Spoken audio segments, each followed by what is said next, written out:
querido Claudio. Muy, pero muy buenas tardes.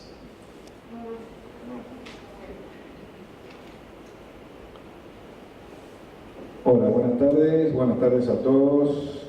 Ya nos estamos viendo desde temprano, ya nos estamos haciendo todos amigos. Esas luces que ya la vez pasada me rompieron toda la charla, por no decir otra cosa, ¿no se podrá bajar un poquito? Apagar. Sí, pero viste. Bueno, listo, chao. Hablo de acá. Porque la verdad es muy molesto. Acá. Ahí me podés filmar. Bueno, vamos a hablar de fisiología del aparato locomotor. Esto está más que nada destinado a la biomecánica del aparato locomotor y todo lo que el aparato locomotor conlleva, no tanto a la fisiología íntima, que quizá después Jorge les hable un poco más sobre el tema, porque si no se hace muy extenso. Y así podemos dar pantallazos generales de cada una de las partes que componen el aparato locomotor y que ustedes, cuando trabajan con el paciente, tocan, manipulan. ¿Qué es lo que tocan? ¿Qué tocan ustedes? Tejido muscular. No, antes tocan algo. Ah, bueno, muy bien. ¿El tejido muscular lo tocan? No, esto es en forma indirecta. ¿Y después de la piel qué tocan?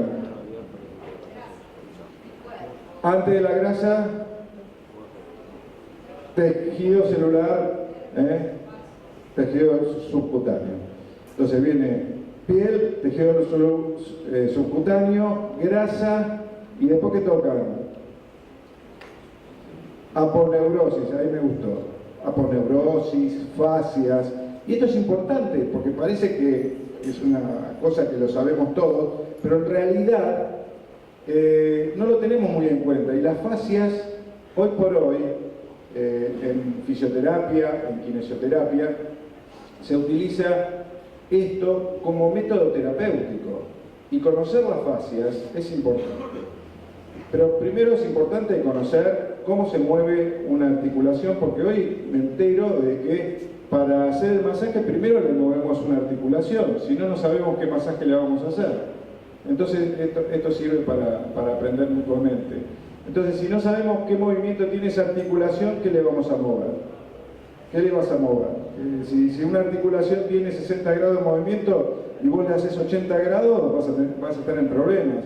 O si pretendés que esa persona haga 120 grados en una articulación, porque yo he visto colegas que lo hacen, así que, pero hay que conocer la movilidad y también hay que conocer qué músculos hacen esa movilidad. Rápido voy a ir con esto porque parece que es muy importante el break y me apuraron. ¿Qué tipo de músculos vamos a tener en la economía del organismo humano? Vamos a tener músculos lisos, que es el músculo visceral e involuntario, y el músculo esquelético, que es el músculo que con el que nosotros más vínculo tenemos que el músculo liso. El músculo liso, como todos saben, están en distintos órganos, en órganos de excreción, en las arterias, en la parte visceral, por ejemplo los intestinos. Tiene una motilidad involuntaria, trabaja el sistema nervioso autónomo. En cambio, en el músculo esquelético trabaja el sistema nervioso volitivo, que ya no es autónomo, es voluntario. Pero tiene aparte otras características, tiene muchos núcleos. ¿Por qué les parece? Porque necesita mayor trabajo energético y aparte necesita más producción de proteínas y otros productos que los produce justamente el núcleo. Y esto es lo que permite el movimiento articular y la postura. Después hay otro tipo de músculo, que es el músculo cardíaco. Es un tercer tipo de músculo que hay, que es más parecido al músculo esquelético. es un músculo estriado, como el músculo esquelético, pero tiene una particularidad, que se distribuye en lo que se llama, acá dice ramificado, pero en realidad es como un sincipio, es como una unión entre distintas ramificaciones que tiene el músculo, y eso hace que cuando una fibra se contraen todas al mismo tiempo. Si no, no se contraería el corazón como lo conocemos y haría un movimiento anárquico. Entonces tiene que estar contrayéndose al mismo tiempo. Esa es la característica especial de este músculo cardíaco. Ahora, es un músculo que es muy parecido al esquelético, pero con sus particularidades, que no vamos a entrar en detalle en este momento porque nos corre el tiempo. Es importante esta laminita que vamos a ver acá.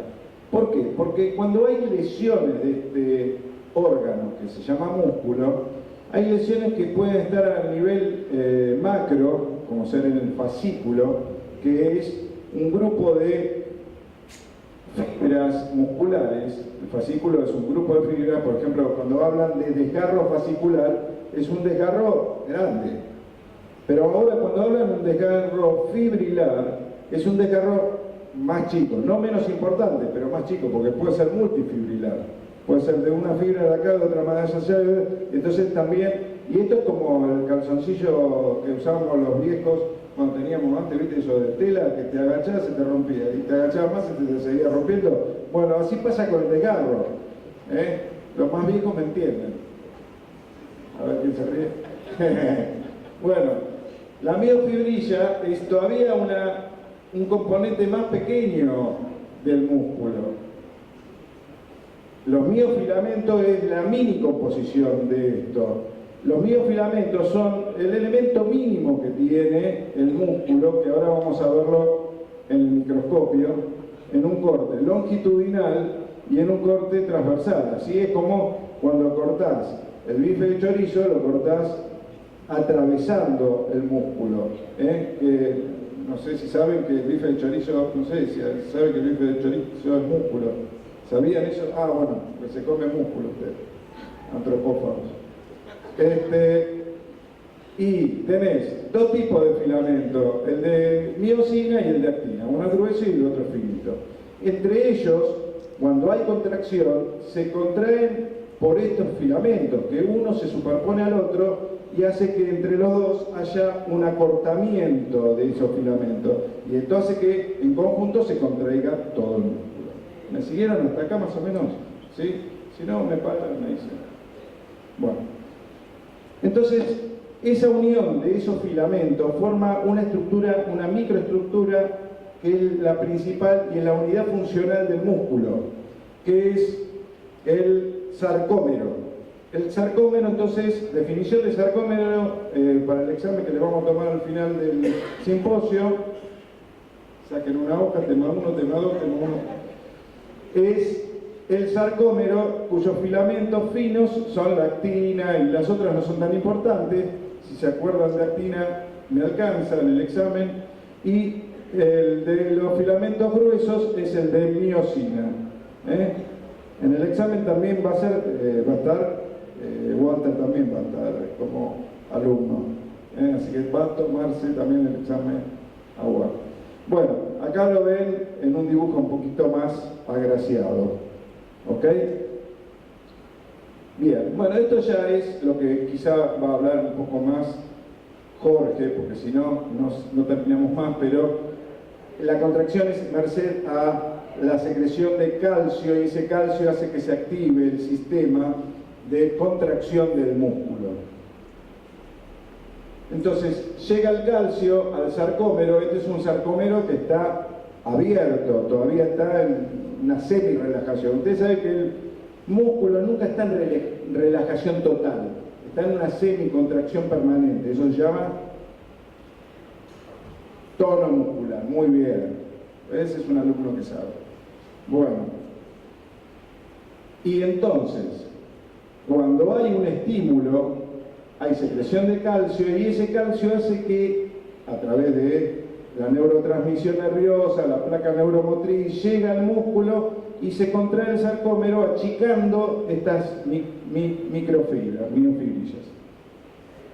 Acá ven el potencial de acción que hace que se active esa placa neuromotriz, SA, que es el nervio que se une al músculo. Placa neuro por nervio, motriz por el músculo. Bueno, y también tienen que saber que esto está integrado a través del sistema nervioso periférico, el sistema nervioso central. Hay un receptor, que es un uso neuromuscular, que está a nivel del músculo y que hace que uno sepa que este músculo o está contraído o está relajado. Por eso es importante que haya integridad nerviosa. Si no hay integridad nerviosa, esto está alterado. En algún momento va a tener problemas esta persona. Y ese es el principio de la rehabilitación, porque nosotros tenemos que estar enterados de que esta integridad nerviosa funciona bien para trabajar a través de la propiocepción. El propioceptor es un receptor que tiene las articulaciones y algunos tendones que nos da la sensación del miembro en el espacio. Entonces, si tenemos integridad en esto y en el sistema nervioso central y en el periférico, va a funcionar todo bien. Y si va a funcionar todo bien, ¿por qué? Porque nosotros, sabiendo que esto funciona bien, vamos a saber cómo rehabilitarlo en forma propioceptiva. Entonces, este es un músculo que está más estirado, está en relajación, que dijimos que no existe total relajación, es una semicontracción, y esta es una contracción, cuando uno voluntariamente hace la contracción, acercamiento de los puntos de inserción. Bien, ahora todos en conjunto me van a decir, ¿qué es una articulación? Lo pregunto en todos los simposios. Es exacto, la unión de dos o más huesos. Tengo un alumno espectacular. Entonces, vamos a empezar por el miembro superior. El miembro superior tiene esta articulación, esta y esta. Lo que pasa es que tiene muchas más, pero vamos a ir a las más groseras. Empezamos por el hombro, que es una flor de articulación. Flor de reloj. Ahora, el hombro. ¿El hombro es solamente la unión entre la escápula y el húmero? Sí, podría decirse, alguno lo dice así, pero en realidad es un complejo articular. Es un complejo articular. Esta es una vista anterior de la articulación del hombro, donde vemos la escápula o el omóplato con varias estructuras como el acromio, la clavícula, el húmero proximal, y esta es la parte posterior del hombro, es una vista posterior del hombro. Ustedes tienen que saber que todo esto uno lo ve monoplanar, o sea, lo ve en una superficie escrita, en un libro escrito, pero tridimensionalmente es otra cosa. Es más, cuando vos lo ves en una cirugía, todo te cambia. Toda la visión que vos tenés a través de esto te cambia. Entonces, es importante, y ustedes tienen una topografía interesante cuando masajean a un paciente, porque lo ven in situ. Me encanta cuando veo que muchas veces dibujan sobre el cuerpo de los pacientes esos músculos, y eso está piola, porque es un gran acercamiento a lo que hacemos los que operamos esos pacientes, porque te da la gran idea de los músculos que vos vas a trabajar. Más allá de eso, también eso es también topográfico, tampoco no es tridimensional, pero da una gran idea. Y acá tenemos en la vista posterior vistas como del tríceps braquial, el subescapular, el redondo menor, el infraespinoso y el supraespinoso, principalmente, ¿no? En una vista posterior. ¿Ven por qué les digo que esto tiene que pensarlo en tres dimensiones, en los tres planos y en los tres ejes que tenemos en el cuerpo humano? Porque esta es una vista, por ejemplo, que está la parte posterior acá a la izquierda, la parte anterior acá a la derecha y la parte lateral acá en el centro. ¿Por qué? Porque es una vista como si te estuviera viendo de perfil. Esto es lo que quiere hacerte ver, en este caso Capangi, que es un libro de fisiología articular, que explica muy bien estas cosas y que se los recomiendo. Entonces te dice que el hombro no es el hombro, es un complejo articular. ¿Por qué? Porque tiene, por ejemplo, una articulación que se llama escápulo-humeral, que es la unión del omóplato y el húmero. Y esa unión, que la vemos acá en otro dibujo, que es el húmero, la cabeza humeral con la glena escapular o del omóplato, tiene varios movimientos, pero tiene más que varios movimientos, tiene todos los movimientos, todos los planos y todos los ejes. O sea, tiene 3 planos, los 3 ejes, y tiene la suma de estos movimientos, que se llama circunducción. Sería el movimiento de flexión, el movimiento de extensión, el movimiento de abducción, que es la separación, y el movimiento de aducción, y las rotaciones internas y la rotación externa. Y la suma de estos movimientos hacia un sentido y hacia el otro sentido se llama circunducción. Por supuesto, bueno, acá vemos la paradoja de Cockman, que no tiene mucho sentido que les explique ahora, pero tenemos que ver lo que se nombra muy a menudo y que escuchan ustedes estando en deporte, lesiones como ser en el hombro del manguito rotador. ¿Y qué es el manguito rotador? El manguito rotador es un grupo de 3 músculos que por supuesto hacen rotación, por eso la denominación del manguito rotador, pero también tienen otras funciones. Uno de los músculos es el supraespinoso, que está en el espacio. ¿Por qué se llama supraespinoso? Está arriba de la espina del omóplato. Hay que relacionar las cosas. Bueno, ¿y el infraespinoso por qué se llama infraespinoso?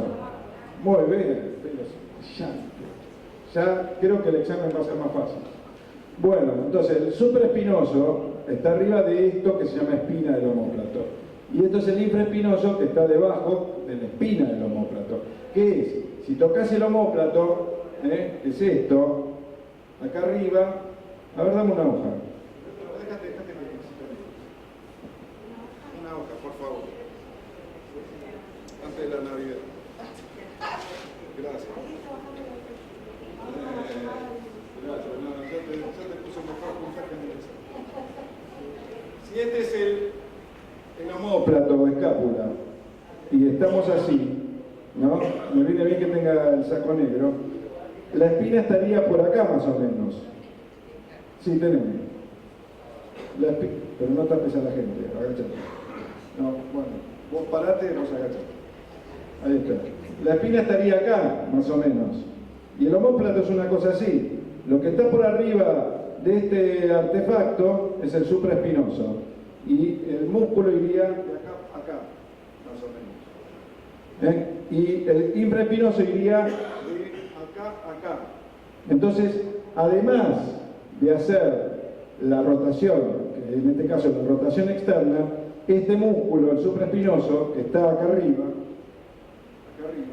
y se inserta acá en el omóplato. El omóplato es parecido, en el húmero, perdón. El húmero es parecido a este micrófono, así que me voy a sacar el micrófono un minuto. Está acá, este es el húmero, y el supraespinoso se inserta acá. Entonces el supraespinoso, aparte, abduce, abre el brazo hacia afuera, no solamente hace rotación. Esto es hacer deducción. Gracias. Después te devuelvo la hoja. Bueno, seguimos con intereses. Bueno, y teníamos también acá otro musculito que es el redondo menor. También algunos integran a este manguito rotador, pero no lo quiero complicar, al subescapular. Pero ahora no lo voy a complicar porque tenemos poco tiempo.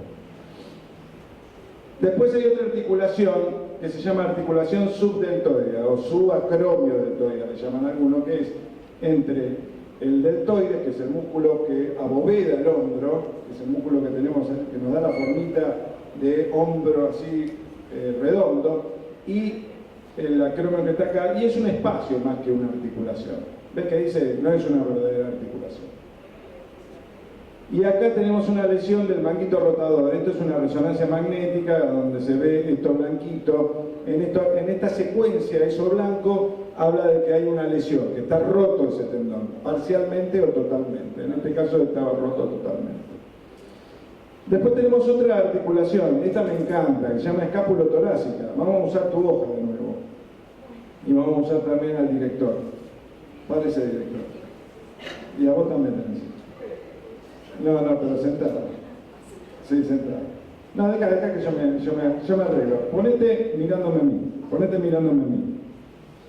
No, así.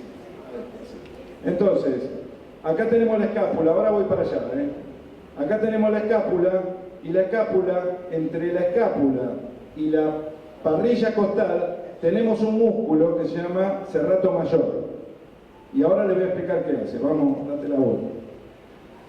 No te hagas problema, yo también, no estoy como un tarado. Esta es la escápula y esto es la parrilla costal. Entre la escápula y la parrilla costal hay un músculo. Como si esto fuera un pan, que esto fuera otro pan, y en el medio del sándwich, el relleno, es el serrato mayor.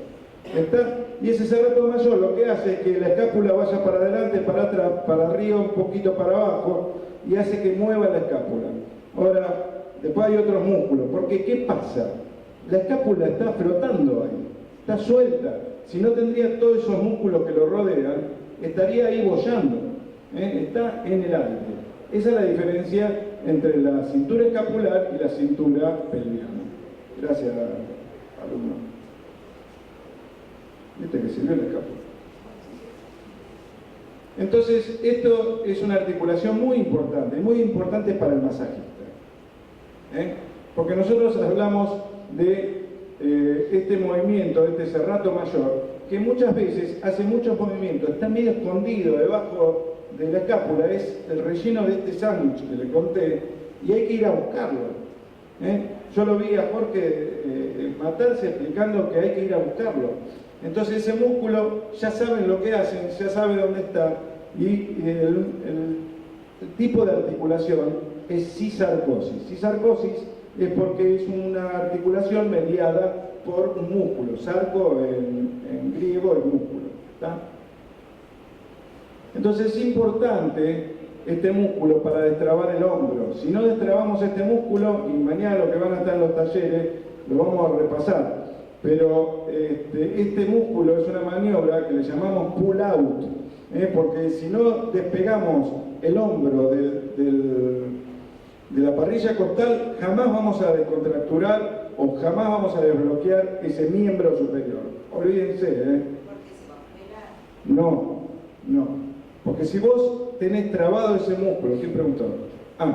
No estamos hablando de rigidez ni de congelamiento. Estamos hablando de que para empezar a trabajar el miembro superior hay que empezar a trabajar por este punto.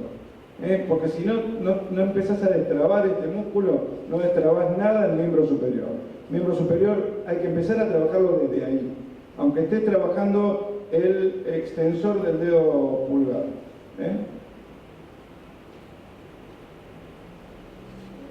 ¿Y está de acuerdo?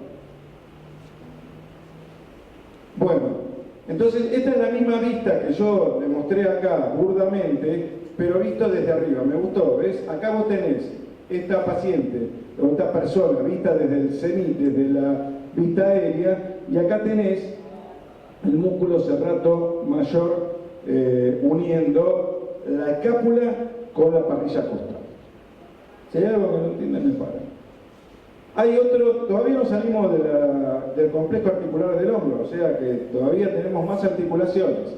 Otra articulación es la acromioclavicular, que une el acromion, que pertenece a la espina del omóplato, que es posterior, pero se hace lateral, con la clavícula, que es anterior. Es como, digamos, la continuación de la espina hacia adelante. Viene la espina así y se continúa por delante acá la clavícula. La clavícula esa, con el acromion, tiene una unión que es de muy poco movimiento, pero es indispensable.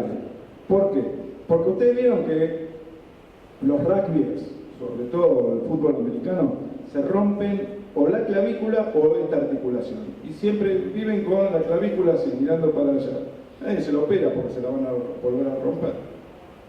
Si a mí me viene un chico de 19 años que juega al rugby, semiprofesional, y me dice, ¿me opero? ¿Esta luxación te duele? No, ni loco te opero, porque te la vas a volver a romper o te la vas a fracturar. Dejátela así. Entonces vos ves con los cuernitos a todos los rugbyers, no por otras cosas, ¿no? Bueno, y acá tenés la clavícula con el acromion y esa es la articulación. Esa es una articulación de poca movilidad denominada artrodia, que hoy no tiene importancia para que describamos. Entonces, hasta algunas tienen, dos de tres tienen un menisco inclusive, que si no lo tiene muchas veces es aquellas articulaciones que forman artrosis, porque ese menisco hace que evite la artrosis. Y muchas veces eso le genera un piquito de loro ante ciertos movimientos y en ciertos deportes sobre todo, donde hay mucha movilidad en la abducción. Y también donde hay mucha movilidad, quizá en el vóley puede ser que se vea mucho la artrosis acromioclavicular. Sí, ¿no? Ok. En el servicio, ahí. ¿No? Bueno. Entonces, y que haya un piquito de loro ahí, porque se formó artrosis, debajo ocupa ese lugar que yo dije que es la articulación subacromiodeltoidea. Y si se forma un piquito de loro, como se forman las artrosis, va a lastimar a un músculo que está arriba de la espina y debajo de ese espacio, que se llamaba, me olvidé ya, supraespinoso, muy bien. Y ese músculo se lastima y forma el síndrome del manguito rotador o un desgarro del supraespinoso. Porque hay una artrosis acá, o sea, muy poco podemos hacer con trabajo fisioterapéutico o con masaje, muy poco podemos hacer, ahí ya es un tratamiento muchas veces quirúrgico. Bien, y nos queda una articulación que para algunos son dos articulaciones, que es la esternocostoclavicular. Externo de esternón, que es esa corbatita que tenemos acá delante de las costillas, costo por las costillas, la primera costilla, y clavicular por la clavícula. O sea, que ustedes fíjense que la escápula está media suelta, pero está agarrada por delante por la clavícula y por detrás por músculos que lo sostienen. Y todo esto se une acá adelante en el esternón, que muchas veces trae algunos problemas, y sobre todo en deportistas de mucho contacto, como ser fútbol americano y rugby. Muchas veces vemos subluxaciones ahí a ese nivel, y es una gran alteración funcional de la cintura escapular. ¿Me siguieron? ¿Sí? Bueno. ¿Ven? Acá vemos rápidamente lesiones que se pueden ver en el hombro, en el deporte. Por ejemplo, la luxación escapulohumeral, que se te sale el hombro del lugar, que se ve obviamente en fútbol americano y rugby. La luxación acromioclavicular, de nuevo en el mismo tipo de deporte. La artrosis acromioclavicular, bueno, no sé por qué le llaman la lesión del bandoneonista, debe ser una lesión típica en este tipo de actividad no deportiva, obviamente. La fractura de la clavícula, que también se da parecido al fútbol americano y el rugby. La ruptura del tendón largo, que a veces se ve el músculo parecido al músculo de Popeye, que uno dice, uy, qué músculo redondito y corto tiene. No, eso es que se le rompió el tendón largo del bíceps. O el impingement anterior o posterior, que se da mucho en el béisbol, en el puesto de pitcher, y en los nadadores también, que esto por ahí no lo entendemos mucho porque no es un deporte muy nacional, y sí, lo vemos. Vamos al codo. Vamos a los que van a venir al taller mañana, que vamos a hablar con Viviana sobre dos tipos de lesiones, principalmente en codo y en tobillo. Estaría bueno que recuerden esto de ahora, mañana lo vamos a ampliar. Que el codo es un tipo de articulación que se llama tróclea. Y en otra parte hay otra articulación que se llama cóndilo. ¿Por qué? Porque tiene una tróclea y porque tiene un cóndilo. Qué bárbaro. Es fácil. El cóndilo, la tróclea, ¿a qué se les parece? A ver.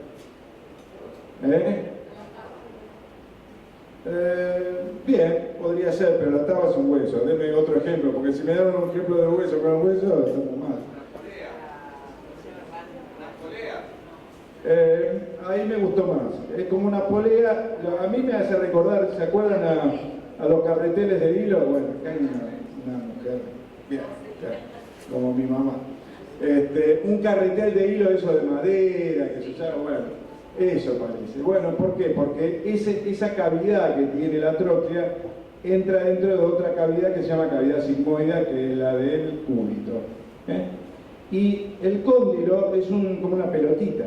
Entonces, esto hace que es una articulación de mucha movilidad. La diferencia está en que la tróclea evita los movimientos laterales y el cóndilo sí permite el movimiento lateral. Entonces, tiene un poco de cada cosa. Los beneficios y los perjuicios de cada uno de estas limitaciones, vamos a decir. Bueno, pero lo más importante es que sepan lo que les decía antes, qué movilidad puede tener una articulación como la del codo, de 0 a 140 grados. Lo que pasa es que en él, que es un tipo muy musculoso, va a llegar a 110 grados, porque va a chocar enseguida contra la masa muscular del bíceps, seguramente, y el braquial anterior. También hay que tener en cuenta esas cosas. No, Claudio me dijo 140, no, y el tipo lo está apretando, no lo muevan 140.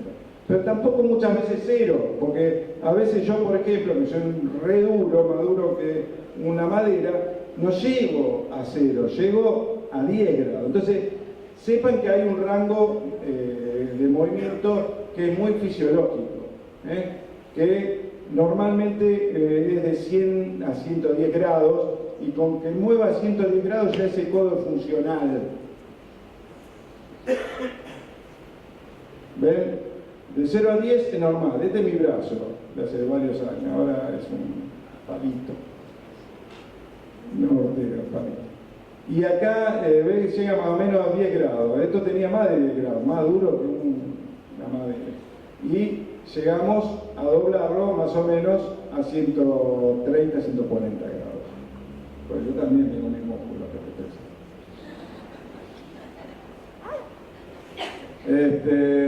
y bueno, acá es un corte, acá se ve la tróclea cortada al medio, cortada como si viniera un carnicero y te la corta así tangencialmente. Bueno, y acá tenemos varias lesiones en el codo, pero no justamente de la articulación, porque nosotros lo que nos importa es qué lesiones puede interesar al masajista. Y por ejemplo, acá tenemos todas las itis que se te ocurren, por ejemplo, las epicondilitis, las inflamaciones que se dan a nivel del epicóndilo, las que se dan, este es el epicóndilo, los supinadores, los extensores, y estas son las lesiones que se dan a nivel de la inserción en la epitróclea, las epitrocleitis. Otras tendinitis, las bursitis, acá se ve mucho en la bolsa serosa del olecrano. Después tenemos las fracturas, luxaciones, esguinces. ¿Qué diferencia hay entre una esguince y una luxación? O sea que empezamos con patología. La diferencia es que la luxación es una pérdida permanente de la unión de estas dos superficies articulares. Permanente. Si no viene alguien y te lo coloca, no se coloca solo. En cambio, el esguince es una suspensión de la unión transitoria que vuelve solo a su lugar. Y esto es merced a un estiramiento o una ruptura de un ligamento. Y si el estiramiento o ruptura, eso hace la gravedad del esguince o no. Bueno, después tenemos a nivel del antebrazo dos huesos. Uno que está, los dos son largos. Uno que está adentro, que es el cúbito, y otro que está afuera, que es el radio. A lo que van a venir al taller mañana, lo vamos a describir con más profundidad, porque vamos a ver epicondilitis, pero se lo digo así para que sepan que hay dos huesos y ya alguna vez lo habrán visto. Uno es el cúbito y el otro es el radio. Entre uno y otro hay un movimiento que es el de pronación y otro es de la supinación. ¿Qué estamos hablando? ¿Del miembro superior o del miembro inferior? Superior, muy bien. Van a dar bien el examen. Superior. ¿Por qué? Yo digo, ¿por qué ahora hay un vicio entre todos estos que profes, entrenadores, inclusive colegas nuestros, míos, que le llaman al pie prono o supino? Si supino es en el antebrazo, el pie es valgo o varo, no es prono o supino. Si lo quieren decir igual, lo dicen, porque es muy fashion, pero no. Supinar es esto, es poner la mano para arriba, la palma de la mano para arriba. Y pronar es esto, suplico, prometo. Y la supinación es de 90 grados y la pronación a 85, más o menos lo mismo.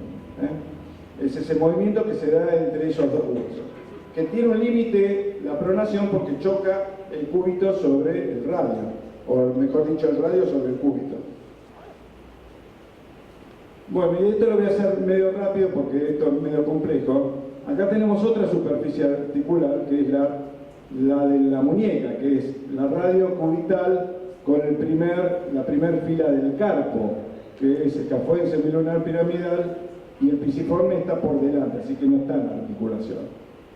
Y es una articulación que tiene forma de cóndilo, entonces es una condyle también. Tiene mucha movilidad la muñeca. Bueno, esto es muy complejo, vamos a pasar para adelante. Esta es una fractura.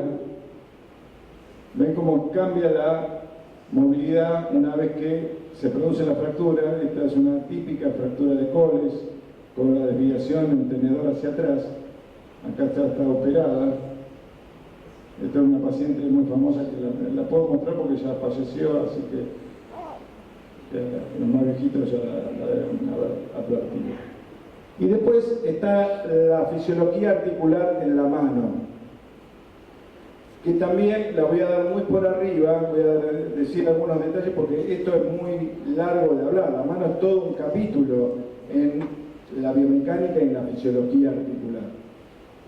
Como ven, es un poco compleja la cosa. Estar describiendo cada uno de estos dibujos nos puede llevar un día cada uno. Bueno. Igual algo vamos a decir de mano, que su función es esencial para la prevención. Que el signo distintivo, es tan importante la mano que nos distingue de otros animales de la Tierra, solo eso, porque en algunos casos no nos distingue nada. Pero la oposición, que es esto, ni más ni menos que la oposición entre el dedo pulgar y los otros dedos de la mano, es el signo distintivo del ser humano, ningún otro animal lo tiene. Alguno me decía por ahí, un biólogo, me dice, no, el simio tiene la mano de simio, justamente, que cuando nosotros tenemos esta afección, una parálisis del nervio mediano, muchas veces tenemos la mano simiana, que justamente tener el dedito ahí al costado que no puede hacer oposición. Es un órgano, la mano, social, porque nos comunica con el mundo. A ver, los perros no tienen manos, son sociables, pero se comunican a través de la boca, porque cuando van a agarrar una pelota, la agarran con la boca, entonces conocen la redondez del mundo a través de la boca, y otros animales a través de otro lado, nosotros a través de la mano. ¿Ves? Como te decía antes, sin la mano nuestra visión del mundo sería plana. Y sin relieve. Bueno, después vienen articulaciones menores que, en honor al poco tiempo que tenemos, voy a ir apurando la cosa, pero vamos a ir apurando. Ahí está. Esta es la posición, ¿ven? La posición, a su vez, el dedo pulgar se une de esta manera a otros dedos a través de este movimiento que se llama posición, y que es la suma de movimientos de abducción, flexión y aducción también. No sé por qué. Esto es el síndrome de túnel carpiano, que algunos de los masajistas padecen, es por una compresión de este ligamento que se llama ligamento anular del carpo. Este es un corte de una mano, un dibujo de un corte de una mano, que a través del cual pasan muchos tendones que son flexores y algunos palmar mayor, palmar menor, y que ven debajo de él un elemento de otro color que es el nervio mediano. Y ese es el nervio que se afecta en el síndrome del túnel carpiano. Vamos a ver ahora miembros inferiores. ¿No tengo tiempo? Bueno. 5 minutos.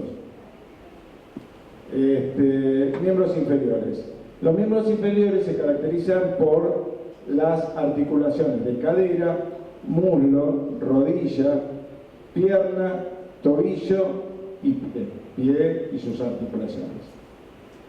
Vamos rápido.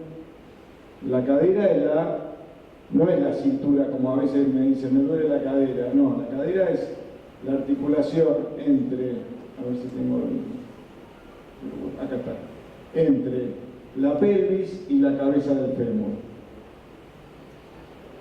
Vamos rápido.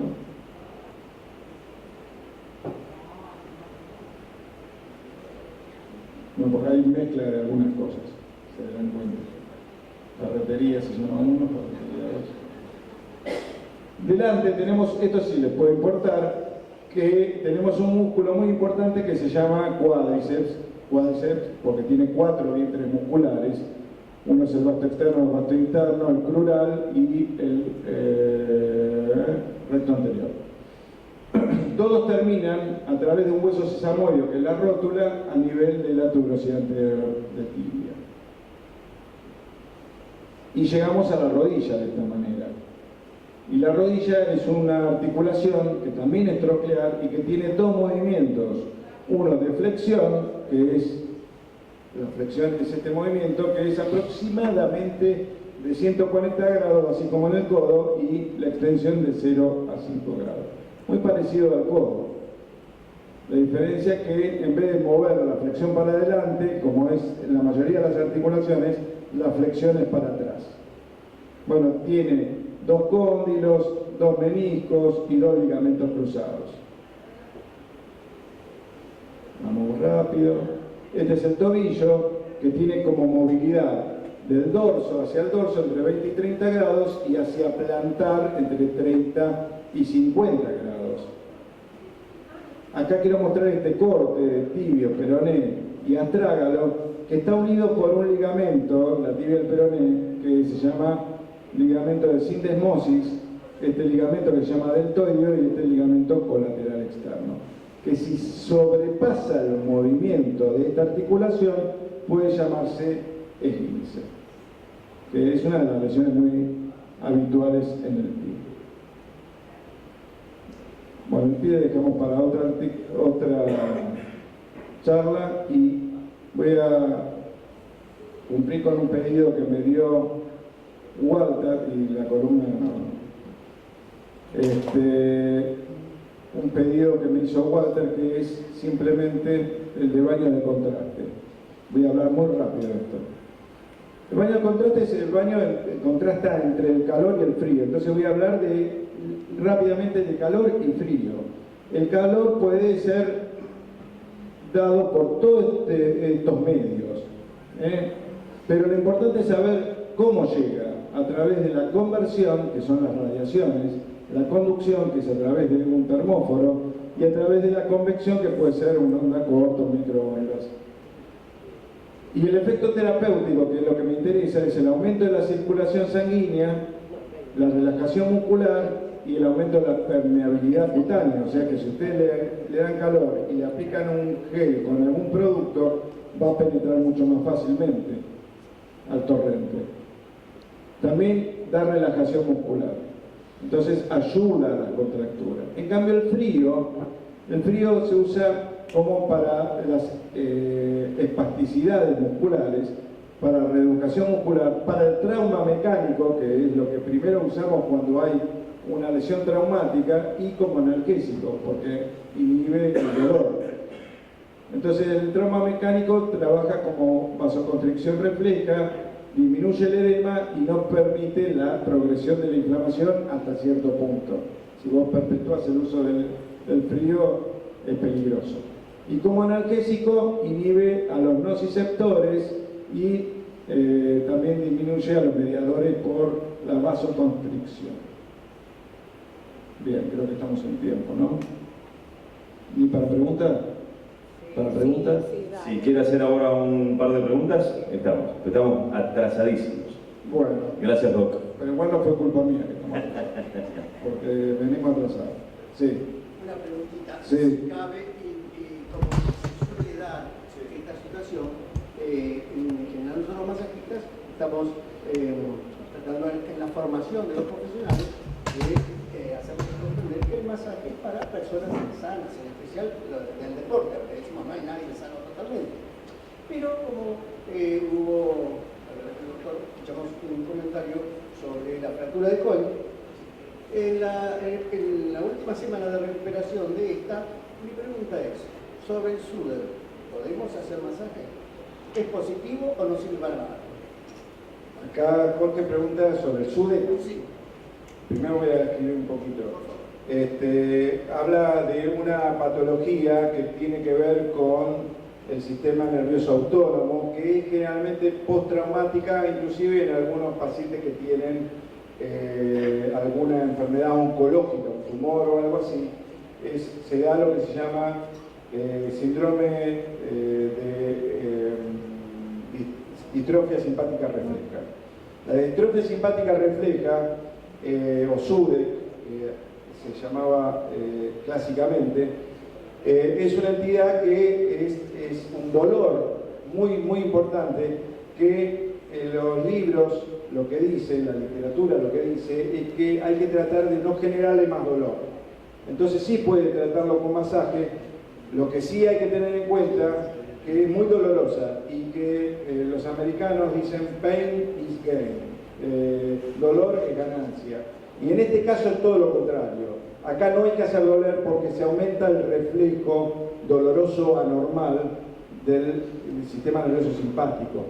Entonces, acá hay que hacer todas maniobras suaves, todas las más suaves que uno conozca, y ayudar a que ese movimiento no esté restringido. Generalmente esto, como les dije, se da en esa fractura que yo les mostré antes, en algunos pacientes con un perfil psicológico especial. Y es así, parece que tiene que ver ese perfil psicológico para que se desarrolle esta patología. ¿Alguna otra pregunta? Bueno, después vamos a ver si saben el examen, ¿no? Gracias. Bueno. Gracias. Fuertes aplausos entonces para el doctor Claudio Zapasny, que nos contó sobre la fisiología del aparato locomotor y varios de contraste. Bueno, muchas gracias, querido.